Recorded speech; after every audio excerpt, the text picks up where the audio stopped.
जाया, you go back to the mentor, you ask those question, you get unblock. और जो mentor होता है ना, वो भी कैसा चूज़ करना चाहिए, जिसने वो पाथ आप जो अचीव करना चाहते हो उसने वो। तो स्टार्टिंग में एक फोबिया होता है जब आप नए नए स्टार्ट करते हो ना। इवन आज भी मैं कोई नया सब्जेक्ट एज ए नया ट्रेनिंग देने जाऊँ ना, तो थोड़ा एंशियस होता है कि जो मिल रहा है उसके हिसाब से आप जा रहे हो। तो वहाँ पे वो क्लैरिटी काम में आती है कि आपके पास 5-10 साल की प्रॉपर क्लैरिटी हो कि आपको कौन सा घर लेना है, कितना स्क्वायर फीट का घर लेना है, कौन सी गाड़ी लेनी है। Welcome to our new skill podcast sir. Start करने से पहले मैं चाहूँगा कि आप अपने एक बार करियर के बारे में बताएं कि आपने अपना आईटी जर्नी कैसे स्टार्ट किया, आपने कब से स्टार्ट किया और आपका बैकग्राउंड मतलब आपने एजुकेशन वगैरह कहाँ से स्टार्ट की और आपका पूरा जर्नी की तरफ। थैंक यू जेत। जहाँ तक मेरा करियर का सवाल है, मैंने BIT किया है, bachelor of engineering in information technology. मैं सेमवेड कॉलेज से, पुणे यूनिवर्सिटी से बैचलर किया। और जैसे ही मैंने बैचलर किया, इमीडिएटली मुझे मेरा पहला जॉब टाटा इंफोटेक में मिल गया, and I started my career journey from there. Then मेरा जो था नेक्स्ट, टाटा इंफोटेक TCS के साथ मर्ज हुई, और बाद में मैंने बहुत सारी कंपनियां भी चेंज की। इन बिटवीन में माइक्रोसॉफ्ट सिएटल में भी था फॉर सम ड्यूरेशन US में। And then Barclays, Credit Suisse and और भी 2-4 कंपनियां भी मैंने चेंज की। मैं बेंगलोर में भी था एक स्टार्टअप कंपनी में। So this is how my journey is. And in between जब बिग डेटा की वेव आई थी, तब मैंने एक छोटा सा गैप भी लिया था। I left my job for 1.5 year that time, and I was giving big data trainings and consulting में इन्वॉल्व था। And this is my second stint कि जिसमें मैंने जॉब छोड़ा है, and I am doing something last 3 years। आपने first time training मतलब आपने as an software developer start किया था ना, तो आपने उसके बाद ट्रेनिंग में कैसे एंट्री मतलब ट्रेनिंग में कैसे इंटरेस्ट आया आपको कि इस फील्ड में जाना है, या ऐसा कुछ इंसिडेंट हुआ था या क्या था? सो ट्रेनिंग का कैसे था कि मैं जब जॉब करता था, तब मैं मेरे कंपनी में भी ट्रेनिंग लेता था। वहाँ पे ऐसे छोटे मोटे सेशंस लेता था मैं। पर जब मैंने जॉब छोड़ा, तो जॉब छोड़ने के बाद जो पहला थॉट आता है, एटलीस्ट मेरे मन में आता था कि सर्वाइवल पर्पस, तो मैंने ट्रेनिंग लेना शुरू किया। अब ट्रेनिंग का और एक बेनिफिट होता है कि same subject you teach in number of time, तो आपके कंसेप्ट भी बहुत ज़्यादा फाइन ट्यून होते हैं। लोग बहुत सारे क्वेश्चन पूछते हैं, उनका आंसर देने के बाद hmm. You get more and more deeper knowledge of that particular piece of training and subject. वो था। बट मेरा मेन पर्पस तो सर्वाइवल था। Training is a immediate source of income. But जब मैं जॉब छोड़ा था, तो I was looking for consulting work, और I want to set up my own company. वही पर्पस अभी सेकेंड टाइम भी है, but again for survival, and again people like my teaching somehow, and it has been win situation for me also and for my student ki they also enjoy my training and I get some immediate source of income. So it was survival or it was passion? Because there are two different things. Yeah, very good question actually. So I like to explore more deeper concepts, Okay. And जब training लेते हैं तब लोगों को थोड़ा beginners और intermediate level of training चाहिए। They don't go most of the time, जो मॉब आता है they don't go for deeper concept, और उतना टाइम भी नहीं होता बहुत बार सब कवर करने का। तो वो थोड़ा गैप हो जाता है वो ऑडियंसेस का। बट स्टिल वो जो भी ट्रेनिंग है, over the period of time मैंने कुछ क्लासेस भी किया how to deliver the training, तो थोड़ा नुआंसेस इफेक्टिवनेस आता जाता है। अभी तक मैंने मोर देन 50-75 प्लस ट्रेनिंग्स लिया है। I mean full fledge 2-3 months का ट्रेनिंग, इंक्लूडिंग बिग डेटा का भी, एंड अभी मैं जनरेटिव AI का ट्रेनिंग लेता हूँ। तो स्टार्टिंग में एक फोबिया होता है जब आप नए नए स्टार्ट करते हो ना। इवन आज भी मैं कोई नया सब्जेक्ट एज ए नया ट्रेनिंग देने जाऊँ ना, तो थोड़ा एंशियस होता है कि बाबा इस सब्जेक्ट के पूरे कीवर्ड्स कभी कभी पता नहीं होते, और किसी ने एड़ा टेढ़ा क्वेश्चन पूछ दिया तो उसको कैसे आंसर दें।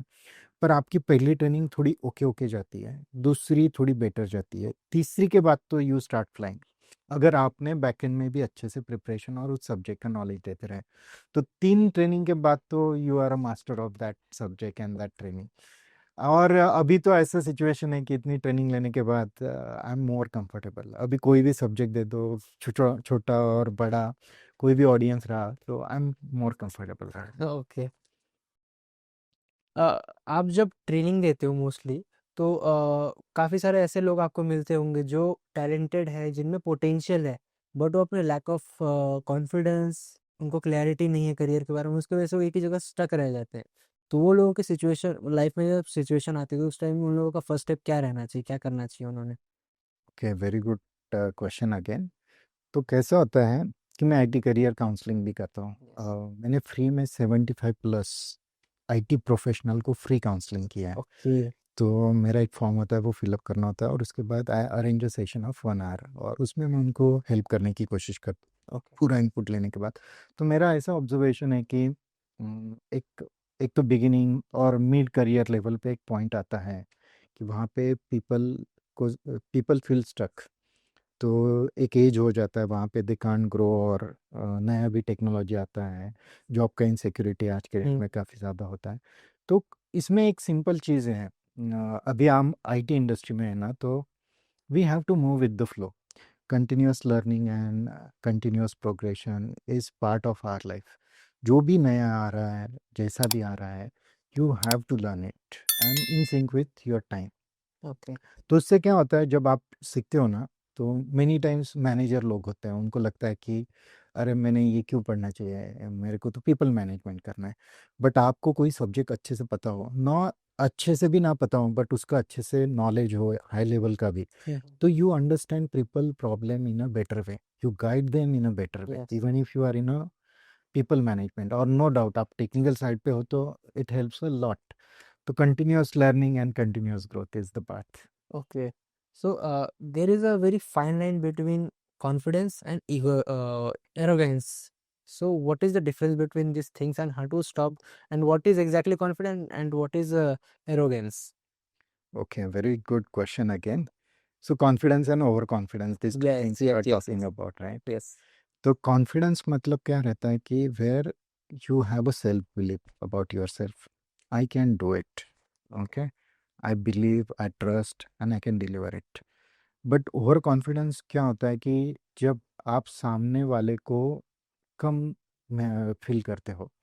जैसे कि कभी कभी लोग आते रहते हैं अपने पास, और हम बताते हैं कि मुझे आता है, मैं करके देता हूँ।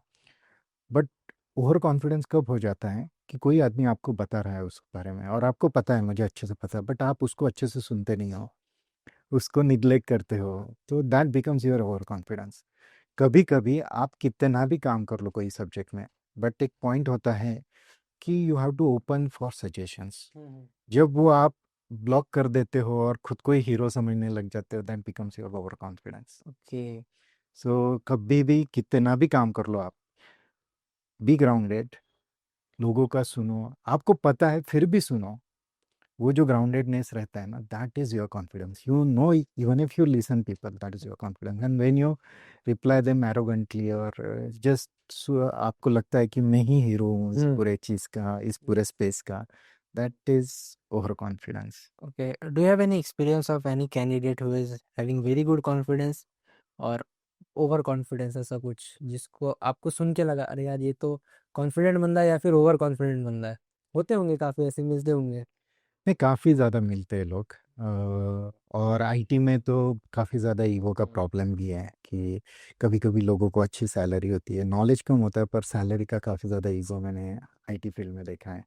और कॉन्फिडेंट भी लोग रहते हैं, ग्राउंडेड भी लोग रहते हैं। बहुत सारे लोग जो बेस से स्टार्ट करते हैं ना, तो वो ज़्यादा ग्राउंडेड रहते हैं कि दे नो छोटी छोटी बातें और इनका इम्पोर्टेंस, यस। तो दे आर मोर ग्राउंडेड। पर जिनको इजीली सक्सेस मिल जाता है कभी कभी, ओके। तो दे बिकम्स और कॉन्फिडेंट, और और थोड़ा ईगो में चले जाते हैं वो लोग। एक बंदा हार्ड वर्क कर रहा है और एक बंदा स्ट्रेटेजिकली काम कर रहा है, तो ये दोनों में फ़र्क क्या है? मतलब one hard working man and one strategically working man, what is the difference between in this two in IT sector? Generally दो टर्म बहुत ज़्यादा यूज़ होती है, एक हार्ड वर्क और एक स्मार्ट वर्क। यस। आई मैं बताऊंगा आपको कि what is exactly the smart work. So जो बंदा ज़्यादा हार्ड वर्क करता है ना, तो he understand the things in a far better way. And that becomes his smart work. तो लोग जनरली बोलते हैं ना, किसी से मैंने काम करवा लिया, किसी को उल्लू बना लिया तो बहुत स्मार्ट है। It is very wrong definition of smartness, और वही परस्यूड स्मार्टनेस की डेफिनेशन है, हम्म, ऐसा नहीं है। स्मार्टनेस का मीनिंग ऐसा होता है कि you are helping your help environment in a better better way, okay. या फिर आप उस सब्जेक्ट को इतने डीपर में जान रहे हो कि आप इजीली वो कॉम्प्लिकेटेड कंसेप्ट बहुत इजीली समझा पा रहे हो। That is what your smartness. तो हार्ड वर्क एक लेवल के बाद बिकम्स योर स्मार्ट वर्क। तो अगेन उसमें दो बातें होती है, जैसे कि आपने और एक वर्ड यूज़ किया, हार्ड वर्क और स्ट्रैटेजिकली काम करना। तो हार्ड वर्क तो करना चाहिए, there is no except, but आप स्ट्रैटेजिकली काम करो ना, कि आपको डाउन द 5 ईयर्स 10 ईयर्स क्या करना है, क्या नहीं करना है, मार्केट में क्या चल रहा है, क्या नहीं चल रहा है, व्हाट वर्क्स फॉर यू। हम्म, बहुत बार लोग क्या करते हैं कि किसी का देखते हैं एंड वो सोचते हैं कि ये भी मेरे लिए फॉर्मूला है, मैं यही फॉलो करूँगा। हम्म, तो देखो, आप सबका देखो किसके लिए क्या वर्क हो रहा है, नहीं, पर आपका खुद का वर्किंग फॉर्मूला आइडेंटिफाई करो, आपके लिए एग्जैक्टली क्या वर्क हो रहा है, and follow that as a strategy. थोड़ा लॉन्ग टर्म का सोचो, शॉर्ट टर्म का मत सोचो। शॉर्ट टर्म में थोड़ा लॉस भी हुआ ना चलेगा, थोड़ा लॉन्ग टर्म का सोचो, and that becomes your strategy, very important. You talk a lot about clarity, visibility, and self-selling. What are these three? इन तीनों का मतलब क्या है? क्लैरिटी यही है कि लोग क्या करते हैं कि जैसे उनको जॉब मिला ना, तो they focus on their immediate project, hmm, immediate work जो काम में आ रहा है उसके बारे में वो सोचना शुरू कर देते हैं। बट वो थोड़ा लॉन्ग टर्म का नहीं सोचते कि 5-10 साल के बाद मैं क्या करना चाहता हूँ, क्या पे जाना चाहता हूँ, मेरा गोल क्या होना चाहिए as a bigger mission vision. Hmm, तो वो मिस हो जाता है। क्या होता है कि अगर मैं सुबह में उठूँ और अगले दिन ही मुझे पता हो कि मेरा दिन मुझे कैसे स्पेंड करना है, तो I walk that path very easily. Hmm, but मैं सुबह में उठूँ और मेरे पास कोई गोल ही नहीं है, और मैं फिर दिन में जैसे कुछ भी आता रहा तो और मैं करता रहा, तो क्या होता है कि जो मिल रहा है उसके हिसाब से आप जा रहे हो।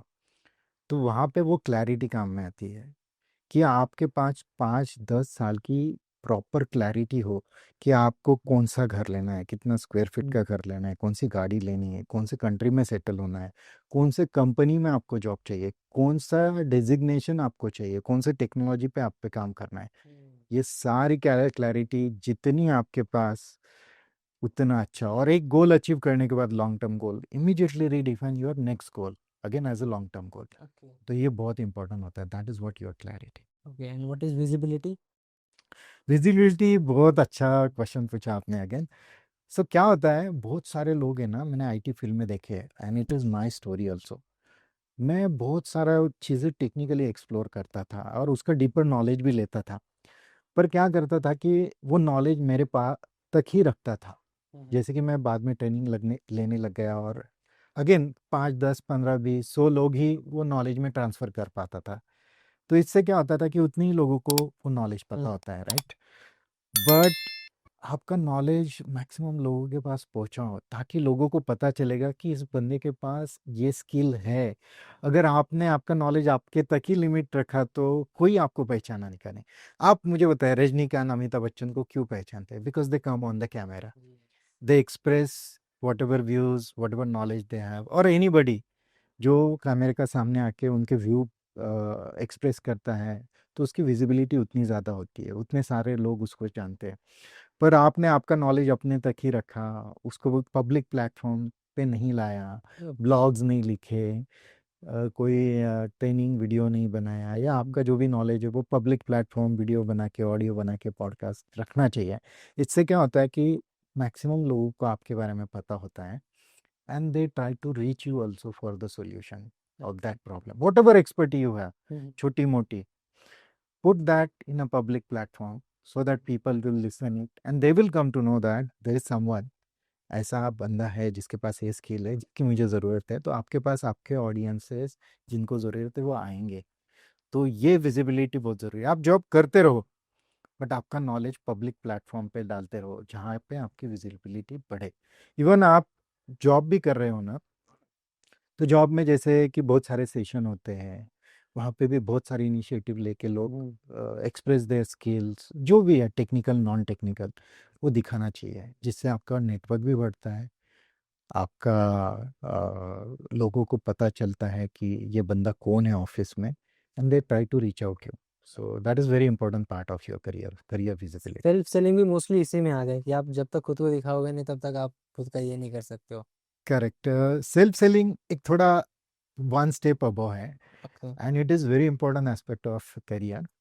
तो सेल्फ सेलिंग में कैसा होता है कि अभी तो विजिबिलिटी मतलब कैसे कि you are just portraying your skill yes. and you are not monetizing anything out of it, just making people know. Self selling में क्या होता है, बहुत सारे लोगों को लगता है कि अरे मेरे पास ये है तो मैं उसकी बढ़ाई चढ़ाई क्यों करूं.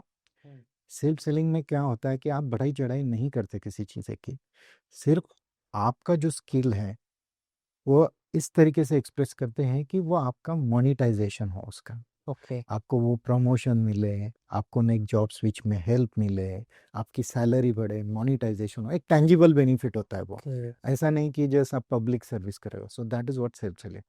सेल्फ सेलिंग में और एक इम्पॉर्टेंट चीज़ है कि जब आप अपने डे टू डे लाइफ में भी आप आपके बच्चों से बात करते हो, वाइफ से बात करते हो, आपके मैनेजर से बात करते हो, करियर से बात करते हो, तो every time you sell your self.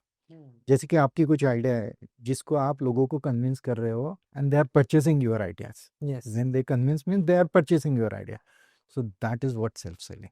Okay. तो how we present ourselves. how we convince people, how okay. we sell our ideas okay. Okay. so that they can get sale, and more than that, generally जो commercial aspect होता है उसमें, so we need to sell our ideas in a well presented format so that people can understand the value out of it, and they take it as a pursuit proper value out of it. Okay.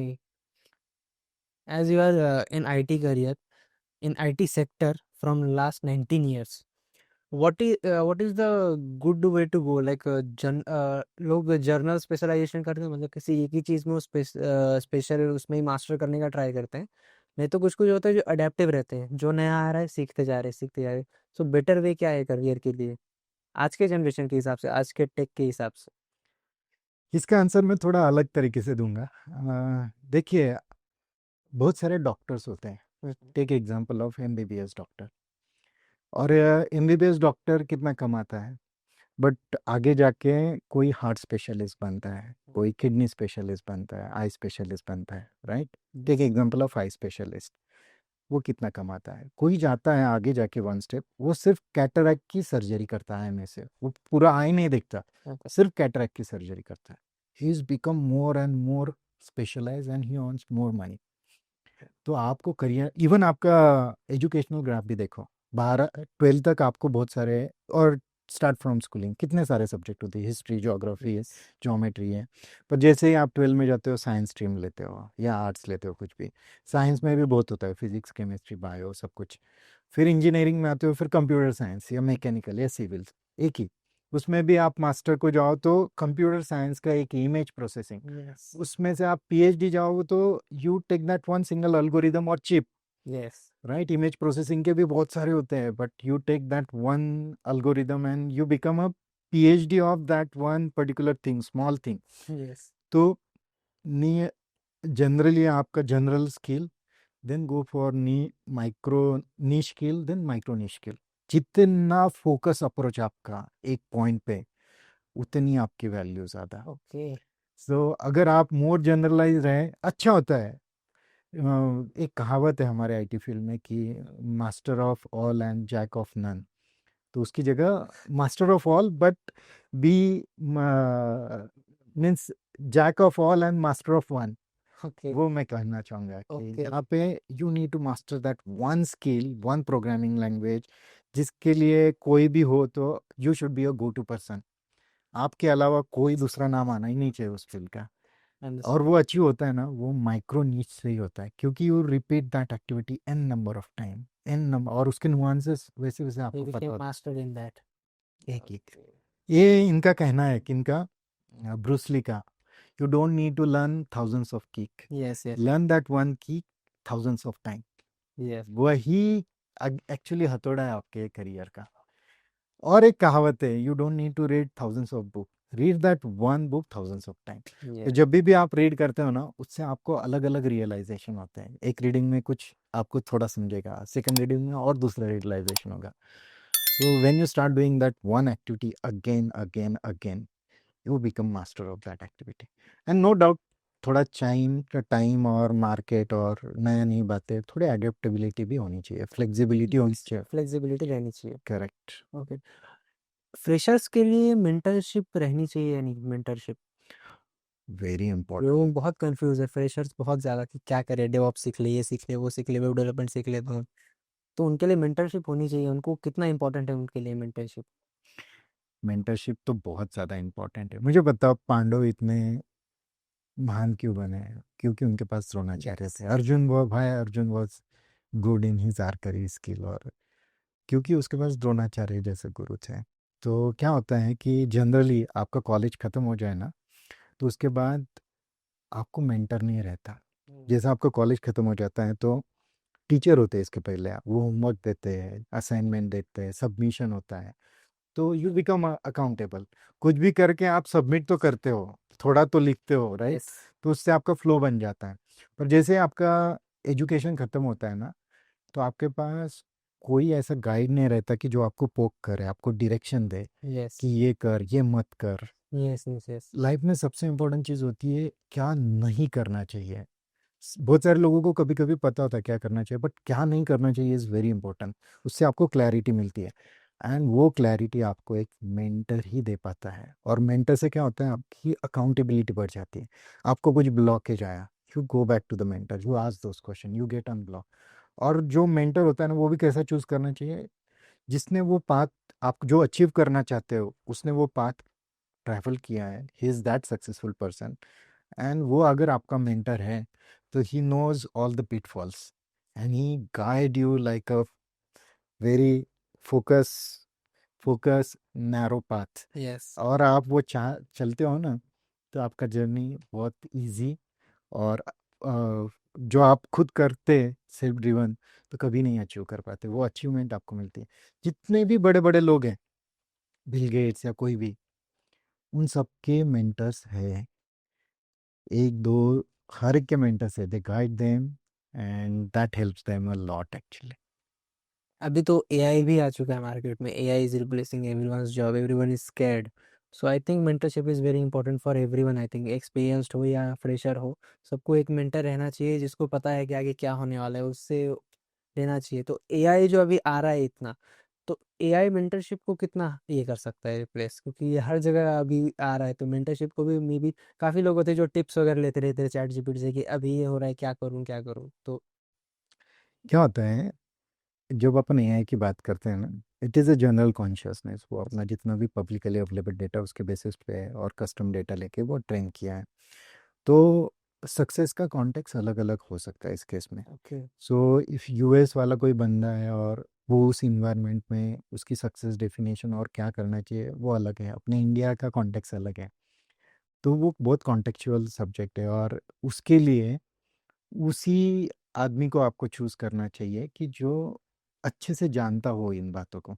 अगर आप वही चीज़ के लिए AI के पास गए, they gives you very good guidance also. मैं ये नहीं कहूँगा कि AI is not use, but एक ह्यूमन टच होता है, एक इमोशनल यस, अंडरस्टैंडिंग होती है, वो उस केस में मिस हो जाती है एआई से।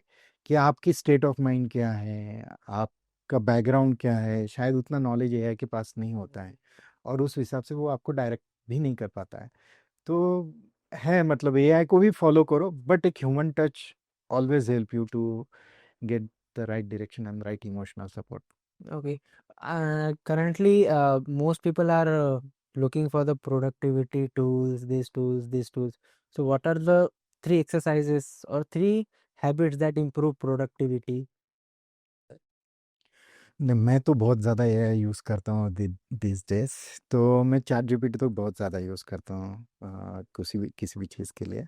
सेकंड थिंग, मैं अभी ज़्यादा वाइब कोडिंग भी करने लग गया हूँ। Okay, तो वाइब कोडिंग से मेरा कोड तो बहुत फास्ट हो जाता है। जिन चीज़ों के लिए मुझे पहले, जो प्रोजेक्ट मेरे 3-6 मंथ्स के होते थे, मैं अभी 2-3 वीक्स में ही ख़त्म कर देता हूँ, अगर मुझे रिक्वायरमेंट की प्रॉपर क्लैरिटी एंड क्वालिटी तो ड्रास्टिकली इम्प्रूव्ड है। ओके। एंड जिस तरीके से चैट जीपीटी से बात करनी चाहिए, हम्म, प्रॉम्प्ट इंजीनियरिंग बहुत इंपॉर्टेंट सब्जेक्ट है, तो उसका अच्छे से नॉलेज हो तो you can create very good quality code in a short period of time.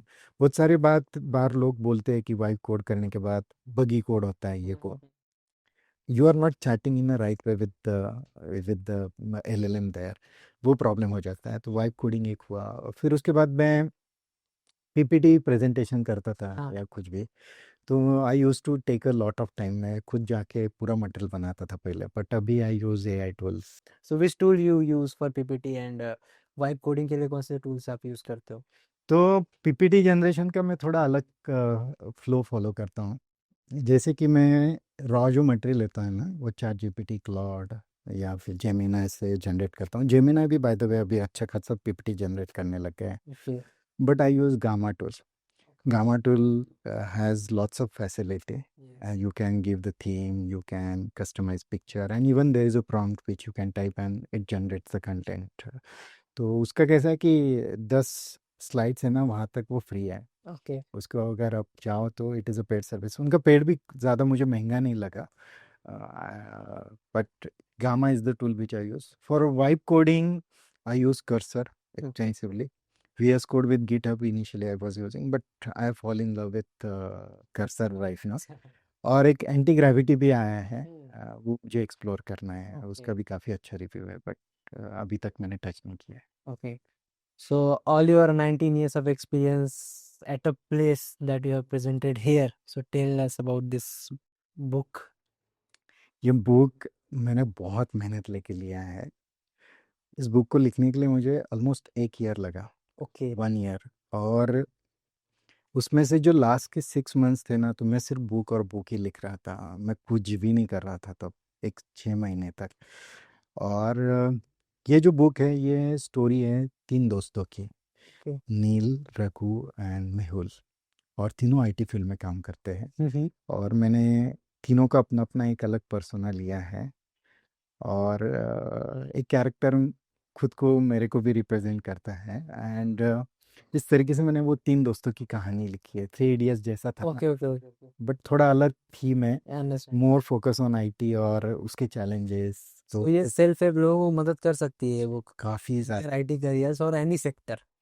काफ़ी ज़्यादा मेरी मेहनत है, मेरे 19 इयर्स का एक्सपीरियंस है, मैंने कुछ लोगों को दिया है। ये अमेजोन पे भी अवेलेबल है, वहाँ पे भी ओके। आप रिव्यू पढ़ सकते डिस्क्रिप्शन में लिंक डाल देंगे, आप वहाँ से ऑर्डर करो। हो। और वहाँ पे रिव्यू है वो पूरे जेन्युइन है, लोगों ने पढ़े हुए हैं, कोई भी नहीं है ऐसा कि कभी कभी फेक रिव्यूज़ भी यस होते हैं। Yes. I don't like those things.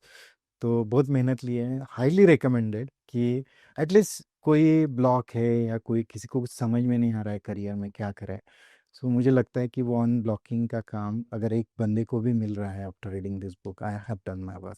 And मेरी मेरी पूरी 19 इयर्स की पूंजी इस बुक में डाल दी है, पूरा एक्सपीरियंस जो भी है, जो भी yes yes yes, understand. So that entire concept I put it here in terms of story of 3 friends. Okay okay, definitely मैं तो ये रीड करने वाला हूँ। एंड व्यूअर्स को भी मैं बोलूँगा कि लिंक डिस्क्रिप्शन में आप भी रीड करो। So thank you so much sir, thank you so much for coming here.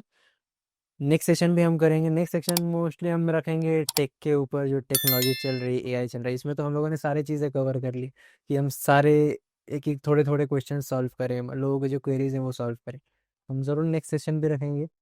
Thank you so much for coming, आपके इतने वैल्यूएबल टाइम्स निकालने के लिए हमारे लिए thank you so much. Thank you, Jit, actually, for giving me the opportunity to come here and talk about this experience. So it was really thank you, great. Thank you so Thank you much. for that.